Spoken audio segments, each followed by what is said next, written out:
Mar Caribe, 27 de octubre de 1962. A 200 metros bajo la superficie, el océano era negro, inmóvil y pesado. El agua lo devoraba todo: la luz, el sonido, el tiempo. En aquel silencio aplastante, una nave soviética se deslizaba lentamente entre las corrientes cálidas, invisible para el mundo de arriba. El submarino B-59 llevaba 5 días oculto bajo el Caribe. En su interior, el calor superaba los 40 grados.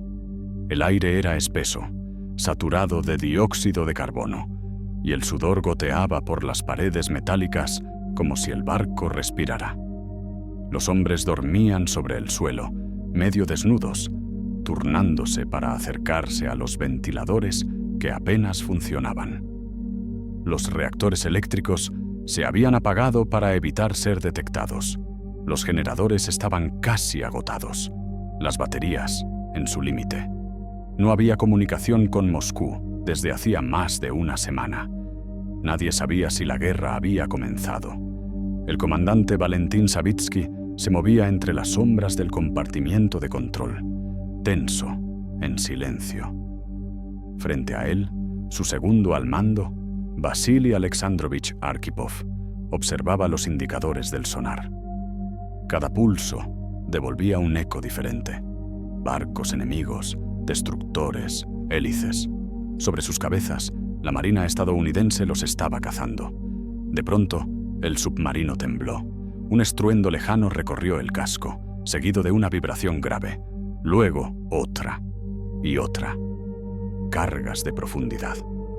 Los estadounidenses no sabían que aquel submarino llevaba a bordo un torpedo nuclear. La tripulación se estremeció. El ruido metálico rebotaba en los compartimientos. Algunos hombres hicieron la señal de la cruz. Otros apretaron los puños. El comandante se volvió hacia su segundo. «Los americanos nos están atacando, camarada capitán». Arkhipov no apartó la vista del panel. Su voz fue baja, casi un suspiro. «No todavía». El silencio regresó, denso como el agua que los rodeaba. Solo se oía el zumbido del sistema de ventilación, moribundo, y el pulso constante del sonar. Nadie lo sabía, pero aquel día era el punto más alto de la crisis de los misiles de Cuba. En la superficie, Washington y Moscú intercambiaban amenazas. En los océanos, decenas de buques estadounidenses formaban un anillo para bloquear la isla. Y en lo más profundo del mar, un solo submarino, sin contacto con su país, tenía el poder de destruir una flota entera. El aire dentro del B-59 era tan espeso que las voces se volvían lentas. Algunos marineros comenzaron a delirar por la falta de oxígeno. Las luces parpadeaban. El capitán Savitsky caminaba de un lado a otro, con el rostro cubierto de sudor, mientras el eco del sonar resonaba como un reloj de arena contando los segundos hasta la catástrofe. Arkhipov, el único hombre del barco que había visto antes un reactor colapsar y una tripulación morir, sabía que estaban a punto de cometer el mismo error que había visto años atrás en el K-19. «No todavía», repitió para sí, apenas audible. En aquel instante, a cientos de metros sobre ellos, la superficie del mar hervía con explosiones de advertencia. Cada una podía ser malinterpretada como un ataque real. Cada una podía ser la chispa del fin del mundo. El submarino soviético B-59 flotaba en el filo de la historia, y en su interior, un solo hombre estaba a punto de tomar una decisión que salvaría a la humanidad entera. En un mundo al borde del fin, un solo hombre eligió no apretar el botón. En octubre de 1962, el planeta entero se encontraba suspendido sobre una línea invisible. Nunca antes la humanidad había estado tan cerca de su propia destrucción. La Guerra Fría había alcanzado su punto de ebullición. Durante más de una década, Estados Unidos y la Unión Soviética habían medido su poder en misiles, ejércitos, y palabras. Pero en ese otoño, las palabras se agotaron. En ambos lados del océano, los líderes se vieron atrapados en una espiral de miedo que ninguno podía detener. Todo comenzó con una maniobra de equilibrio. Estados Unidos había desplegado misiles Júpiter en Turquía, a apenas unos cientos de kilómetros de las fronteras soviéticas. Eran armas nucleares de alcance medio, capaces de alcanzar Moscú en menos de 15 minutos. Para el Kremlin, aquello fue una provocación intolerable. Nikita Khrushchev, decidido a restaurar el equilibrio, respondió en secreto con la misma moneda. Ordenó instalar misiles balísticos en Cuba, a solo 150 kilómetros de las costas de Florida. Era una jugada brillante y suicida a la vez. Un intento de igualar fuerzas, colocando la amenaza directamente frente al enemigo. El 14 de octubre, un avión espía estadounidense U-2 fotografió los silos de lanzamiento en construcción. Las imágenes fueron claras y devastadoras. El presidente John F. Kennedy convocó de inmediato a su gabinete de crisis. En menos de 24 horas, el mundo se encontró dividido entre dos opciones: rendirse o arder. Kennedy optó por una tercera: el bloqueo naval. Estados Unidos desplegó una línea de buques de guerra alrededor de la isla, impidiendo la entrada de cualquier barco soviético. La Casa Blanca lo llamó cuarentena. El Kremlin lo llamó acto de guerra. A medida que la flota estadounidense se cerraba sobre Cuba, los analistas militares sabían que bastaba una chispa para encender el apocalipsis. Una colisión, una señal malinterpretada, un error de cálculo. Cualquiera de esas cosas podía desencadenar la guerra nuclear que todos temían. En Moscú, la respuesta fue inmediata. La flota del norte recibió la orden de enviar submarinos al Caribe para escoltar los cargueros soviéticos que llevaban suministros y protegerlos del bloqueo. Eran submarinos convencionales, pero cada uno de ellos llevaba a bordo una bomba nuclear táctica, un torpedo de 10 kilotones, con permiso de uso si eran atacados. Entre esos submarinos se encontraba el B-59, comandado por el capitán Valentin Savitsky, con Vasily Arkhipov como su segundo al mando. Ambos zarparon sin saber que estaban a punto de quedar atrapados en el punto más peligroso de la historia moderna. El viaje comenzó bajo órdenes simples: no disparar, a menos que fueran atacados. Pero a miles de kilómetros de distancia, la definición de ataque era cada vez más confusa. La comunicación con Moscú se interrumpiría poco después de partir. A partir de entonces, los hombres del B-59 navegarían, solos, bajo un mar que pronto se convertiría en el campo de batalla más silencioso de todos los tiempos. En la superficie, los líderes hablaban de diplomacia. Bajo el mar, el destino del mundo se decidía en silencio. El B-59 partió del puerto de Murmansk a comienzos de octubre de 1962. Nadie en el muelle sabía realmente hacia dónde se dirigían. Las órdenes eran selladas y solo podían ser abiertas en alta mar.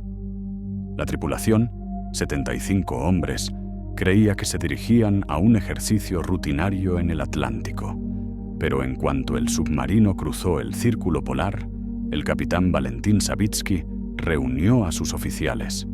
Abrió el sobre con el sello del Estado Mayor soviético. Dentro había una sola instrucción: defender la misión cubana. Si son atacados, responder con un torpedo nuclear. El silencio fue inmediato. Cada hombre comprendió el peso de esas palabras. No llevaban una simple arma, llevaban el fin del mundo.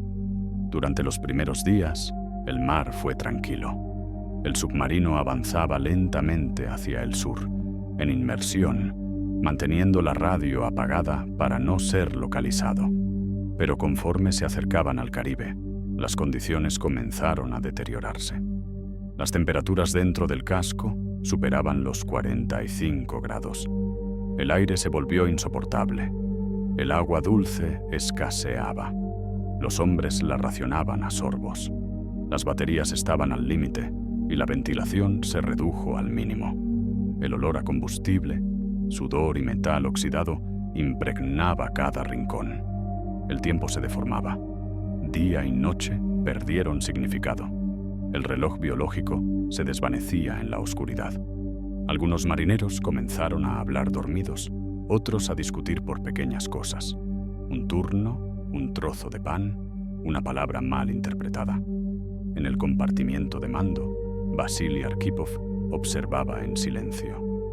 Era un hombre de rostro sereno, de movimientos contenidos, pero bajo aquella calma se acumulaban años de heridas invisibles. Era uno de los pocos sobrevivientes del desastre del submarino K-19, ocurrido apenas un año antes. En julio de 1961, había visto cómo un reactor defectuoso liberaba radiación dentro del casco y cómo la mitad de su tripulación moría entre gritos y silencio. Había visto el heroísmo confundirse con el horror. Y había aprendido que en el mar los errores humanos no se corrigen, se entierran. Esa memoria le pesaba en los hombros mientras veía a sus hombres luchar contra el calor y la desesperación. Sabía que la línea entre la disciplina y la locura era tan delgada como el acero del casco que los separaba del océano. La comunicación con Moscú se interrumpió pocos días después de partir. Los mensajes encriptados no llegaban. Los intentos de transmitir eran bloqueados por interferencias. Los hombres del B-59 no sabían si su país seguía en paz o si la guerra ya había comenzado. Cada explosión lejana en el sonar podía ser una señal del fin. Cada carga de profundidad estadounidense, un posible inicio del apocalipsis. En las noches sin luz, el capitán Savitsky recorría los pasillos, exhausto, con la mente al borde del colapso. Arkhipov lo seguía, manteniendo la calma que su comandante necesitaba ver, aunque él mismo sintiera el miedo subirle por la garganta.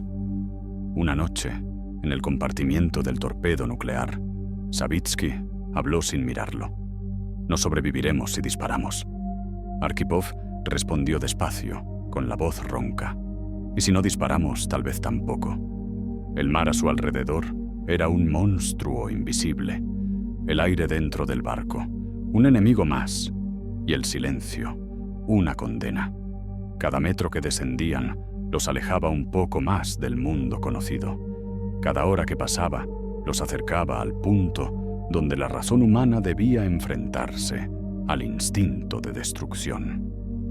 El B-59 se hundía en la oscuridad del Caribe, y con él la humanidad entera pendía de un hilo. El 24 de octubre de 1962, la flota estadounidense había cerrado su anillo sobre Cuba. En la superficie, los portaaviones y destructores formaban una barrera de acero y radar que se extendía a lo largo del Caribe.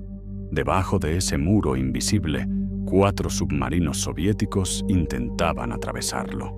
Uno de ellos era el BA-59. El calor dentro del submarino se había vuelto insoportable. La humedad empapaba los uniformes. Los equipos eléctricos fallaban. Las baterías estaban al borde del agotamiento. Y entonces, los estadounidenses lo encontraron. El destructor USS Bill, seguido por el USS Coney y el USS Nicholson, detectó un ruido rítmico en el sonar pasivo. Un golpe metálico, regular, profundo. El sonido de hélices soviéticas. Los operadores escucharon atentamente y confirmaron la firma acústica. Habían localizado un submarino enemigo. Los buques norteamericanos activaron el protocolo de identificación. No podían destruirlo. La orden era no iniciar fuego, pero debían obligarlo a emerger. Comenzaron a lanzar cargas de profundidad de advertencia, explosivos calibrados para estallar cerca del blanco sin dañarlo. Desde la superficie parecían simples estallidos en el agua. Desde dentro del B-59 eran terremotos. El casco tembló con cada detonación. Las luces parpadearon. Los hombres se aferraron a los tubos y consolas, con los oídos zumbando por la presión. El aire se volvió más denso, más caliente. Algunos gritaban órdenes, otros rezaban. Las comunicaciones exteriores estaban cortadas. La radio no recibía respuesta. Nadie en el submarino sabía si Moscú seguía en pie o si el mundo ya había sido arrasado. Los estadounidenses creían, habían comenzado la guerra. El capitán Valentín Savitsky caminaba por la sala de mando como un animal acorralado. Llevaba horas sin dormir, el rostro cubierto de sudor, los ojos hundidos. Cada explosión era una confirmación más de que su misión había terminado. Golpeó el panel con el puño. «¡Nos están atacando!», gritó. «Vamos a morir, pero los haremos arder primero». Las palabras cayeron como una sentencia. La orden fue dada. Preparar el torpedo nuclear T-5. El proyectil medía casi 8 metros y pesaba 2 toneladas. Su cabeza explosiva tenía una potencia estimada de 10 kilotones, similar a la bomba que había destruido Hiroshima. Un solo disparo podía vaporizar una flota entera de destructores y con ella encender la cadena que acabaría con el mundo. Los oficiales comenzaron la secuencia. Se retiraron las cubiertas de seguridad. Los técnicos ajustaron los giroscopios. El tubo número 1 se presurizó lentamente. El sonido del mecanismo llenó la sala como un reloj, contando los segundos hacia el final. Arkhipov observaba en silencio. El rostro de Savitsky estaba descompuesto, la mirada perdida entre la furia y el miedo. La tripulación respiraba agitadamente. Algunos temblaban. La temperatura había superado los 45 grados. No había aire suficiente para pensar, ni espacio suficiente para escapar. El mar afuera seguía rugiendo. Cada detonación sacudía el barco, como si una mano gigante lo aplastara. El reactor auxiliar comenzaba a fallar. Los sistemas eléctricos amenazaban con apagarse. El B-59 era ahora un sarcófago de acero suspendido a 200 metros de profundidad, a punto de liberar una bomba que encendería el cielo. Savitsky cerró los ojos, respiró hondo y miró a Arkhipov. «Prepárese para el lanzamiento». En ese instante, el destino del mundo quedó reducido a la decisión de un solo hombre. Dentro del B-59, el aire ya no era aire. Era calor, humedad y desesperación comprimida en un cilindro de acero. Las explosiones arriba seguían retumbando, cada una más cercana que la anterior. Los relojes de oxígeno marcaban niveles críticos. Las luces parpadeaban intermitentes, bañando los rostros en un brillo enfermizo. El capitán Savitsky miraba el panel del torpedo nuclear. El sudor le caía por la frente, la camisa empapada. A su lado, el comisario político Maslenikov asentía en silencio. Ambos estaban convencidos de que la guerra ya había comenzado. En aquel momento, la cadena de mando soviética dictaba una regla inflexible. El lanzamiento de un arma nuclear requería la aprobación de los 3 oficiales de mando. Savitsky votó sí. Maslenikov votó sí. Solo quedaba uno: Vasily Arkhipov. Savitsky lo miró fijamente. «Nos están destruyendo, Vasily», gritó. «Es la guerra. No podemos quedarnos aquí esperando a que nos hundan». Arkhipov mantuvo la voz baja, serena, pero firme. «No, camarada. Si fuera la guerra, ya estaríamos muertos». El silencio que siguió fue insoportable. El zumbido del sonar, el golpeteo del metal, las respiraciones agitadas. Todo parecía amplificarse dentro de las paredes. Los hombres miraban a Arkhipov con ojos enrojecidos, esperando su palabra, como si de ella dependiera su destino y el de todos los demás. Savitsky golpeó el panel con el puño. «Nos están cazando como animales. No tenemos comunicación, no tenemos órdenes. Si vamos a morir, que mueran con nosotros». Arkhipov respiró profundamente. La presión en el compartimiento era tal que cada movimiento Dolía.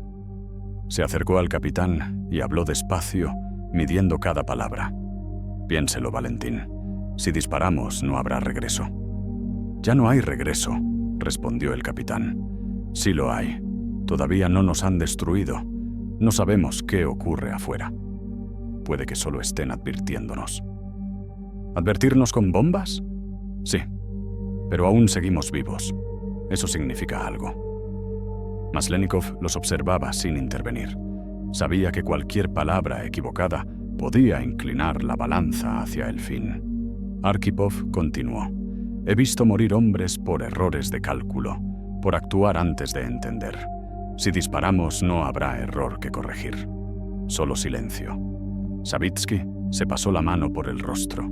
El calor lo mareaba. Miró a su segundo y vio en sus ojos la misma firmeza con la que, un año antes, Arkhipov había mantenido la calma en el K-19 mientras el reactor ardía. Esa calma ahora era lo único que lo sostenía. Durante minutos nadie habló. Solo el gemido metálico del casco al resistir la presión, el sonido de las válvulas y las detonaciones lejanas. 1 minuto, 2, 5. El tiempo se volvió líquido, igual que el aire que los asfixiaba. Finalmente, Savitsky bajó la cabeza. De acuerdo, dijo en voz baja. Emerge. Intentemos contactar con Moscú. Las órdenes se transmitieron con lentitud. Los técnicos cerraron los paneles del torpedo nuclear y comenzaron la maniobra de ascenso. El reactor apenas respondía. Los generadores secundarios chispeaban. El submarino ascendió centímetro a centímetro, como si el océano se negara a soltarlo. Los hombres miraban los indicadores de presión, temiendo que el casco no resistiera. Cada metro hacia la superficie era una victoria.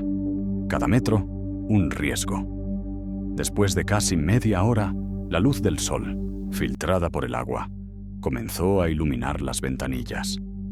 Por primera vez en días, los hombres del B-59 respiraron aire fresco. Habían sobrevivido. Y sin saberlo, también había sobrevivido el mundo. El ascenso fue lento, casi interminable. Las hélices del B-59 giraban con un esfuerzo agónico, arrastrando el submarino hacia la superficie a través de un océano denso, caliente y pesado. Los hombres contenían la respiración. Nadie hablaba. Nadie se movía. Cada metro ganado era una súplica. Y entonces, un sonido distinto se filtró entre los ruidos mecánicos, el murmullo del mar abierto. La presión exterior comenzó a disminuir. Un resplandor azul verdoso se coló por las rendijas. Después de 5 días de oscuridad, la luz volvió. El submarino emergió lentamente, rompiendo la superficie del Caribe con un rugido sordo.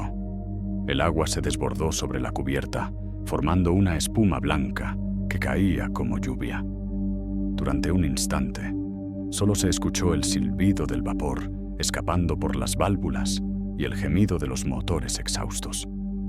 Cuando los hombres subieron a la torre de mando, el cielo los cegó.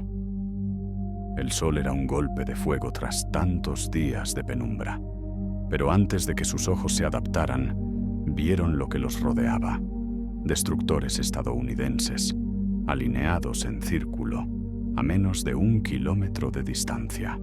Los marineros norteamericanos apuntaban sus binoculares hacia el submarino, incapaces de creer lo que veían. No sabían que bajo aquella estructura ennegrecida había estado a punto de liberarse un torpedo nuclear. Los reflectores se encendieron. Focos blancos atravesaron el aire, iluminando al B-59 desde todos los ángulos. La superficie del agua brilló como un espejo. Durante unos segundos, la escena pareció congelada. Los destructores quietos, los reflectores fijos, el mar inmóvil. El comandante Savitsky, aún exhausto, ordenó ondear una bandera improvisada, un paño blanco y rojo que los marineros izaron en la antena principal. No era rendición, era identificación. Un mensaje silencioso. No disparamos. No queremos hacerlo. Desde los buques estadounidenses, los observadores respondieron con un gesto breve. Las cargas de profundidad cesaron. El océano volvió a su ritmo natural. La tripulación del B-59 salió a cubierta. Respiraban el aire libre por primera vez en casi una semana. Muchos se dejaron caer de rodillas, agotados. Otros se quedaron mirando el horizonte, en silencio, como si intentaran comprender lo que acababa de ocurrir. En la torre de mando, Arkhipov permaneció inmóvil. El viento le golpeaba el rostro, salado y caliente. Miró al oeste, hacia donde se ocultaba el sol. En aquel momento, comprendió algo que ningún discurso ni documento podría expresar. El mundo había estado a segundos de desaparecer, y nadie, salvo los hombres de ese submarino, lo sabría jamás. A su alrededor, el mar parecía tranquilo, indiferente. Las olas se movían con la misma calma que antes de la crisis, como si el océano no guardara memoria de lo que había estado a punto de presenciar. Pero Arkhipov lo sabía. Sabía que el equilibrio de la historia podía romperse con un solo gesto, una sola orden, un solo clic. En un mar sin testigos, un solo hombre detuvo el fin del mundo. Mientras el B-59 flotaba exhausto en la superficie del Caribe, el mundo seguía conteniendo la respiración. En la superficie, los destructores estadounidenses observaban, esperando órdenes que nunca llegarían. En el fondo del mar, el silencio volvía a ocupar su lugar. A miles de kilómetros de allí, en Washington, el presidente John F. Kennedy se encontraba en la sala de crisis de la Casa Blanca. Los informes eran confusos, fragmentados. Los radares estadounidenses habían detectado movimientos submarinos al sur de Cuba. Se habían lanzado cargas de profundidad de advertencia. Nadie sabía que una de ellas había estado a segundos de provocar una detonación nuclear. El asesor de seguridad, McGeorge Bundy, revisó los informes con el ceño fruncido. Los militares insistían en que las cargas eran inofensivas, simples señales acústicas. Pero ni Kennedy ni su hermano Robert estaban tranquilos. Sabían que una sola interpretación errónea, una sola chispa, podía incendiar todo el planeta. Kennedy murmuró algo que sus asistentes recordarían durante décadas. Un error, solo uno, y no quedará nadie para contarlo. En Moscú, las comunicaciones con la flota del Caribe se restablecieron por primera vez en varios días. Las señales eran débiles, pero suficientes. El mando naval confirmó que los submarinos seguían operativos y que ninguno había disparado. La tensión se mantenía, pero el abismo había sido evitado. En esos mismos días, los canales diplomáticos entre Washington y Moscú trabajaban al límite. Ambos gobiernos buscaban una salida que no implicara humillación ni guerra.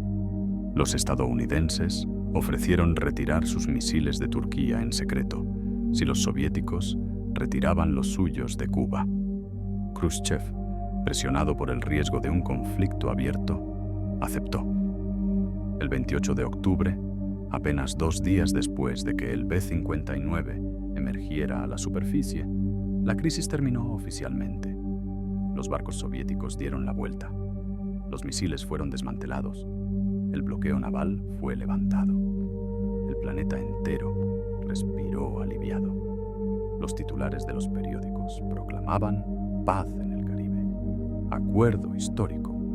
La guerra ha sido evitada. En las calles, la gente volvió a sonreír, sin saber que aquella paz dependió de una decisión tomada por un hombre que nadie conocía, en un lugar donde nadie miraba. Ni Kennedy en la Casa Blanca, ni Khrushchev en el Kremlin supieron entonces lo cerca que habían estado del desastre.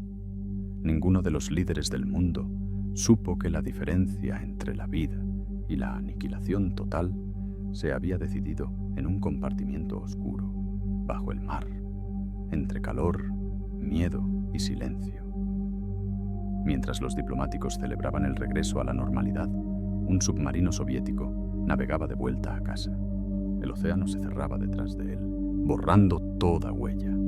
Nadie en la superficie sabría jamás que, durante unos minutos, el futuro del planeta estuvo en manos de Vasily Arkhipov. Un solo hombre había detenido el fin del mundo, y el mundo, sin saberlo, acababa de respirar por primera vez.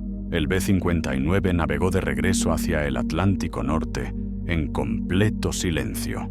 La orden de repliegue llegó a través de un mensaje cifrado. La flota debía abandonar el Caribe de inmediato. El océano volvió a ser un desierto insondable. Las olas cubrieron lo ocurrido, como si nada hubiera pasado. Cuando el submarino llegó a la base naval de Severomorsk, no hubo recibimiento, ni himnos, ni aplausos. Los hombres descendieron del barco agotados, cubiertos de sudor y hollín, con los rostros pálidos por el encierro y la falta de aire. Ninguno de ellos imaginaba que había salvado al mundo. El capitán Valentín Savitsky fue llamado de inmediato a Moscú.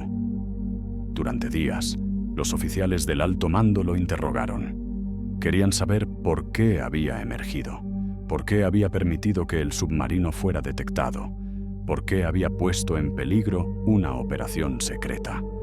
Los informes del interrogatorio se archivaron con una sola anotación: fallos en el protocolo de sigilo y disciplina. Vasily Arkhipov, su segundo al mando, ni siquiera fue mencionado. Nadie le pidió testimonio. Nadie le preguntó qué ocurrió realmente dentro del submarino.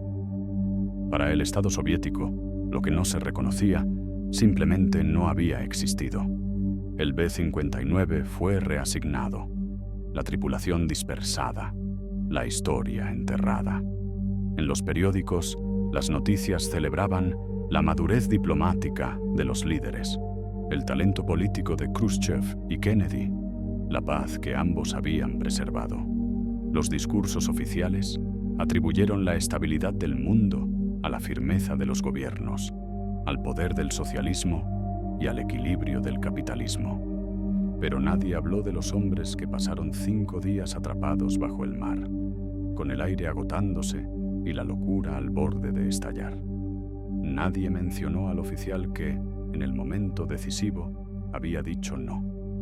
Durante 40 años, el incidente del B-59 permaneció clasificado. Ni siquiera dentro de la Marina soviética se conocían los detalles. Los documentos se archivaron bajo la categoría de maniobras en aguas extranjeras.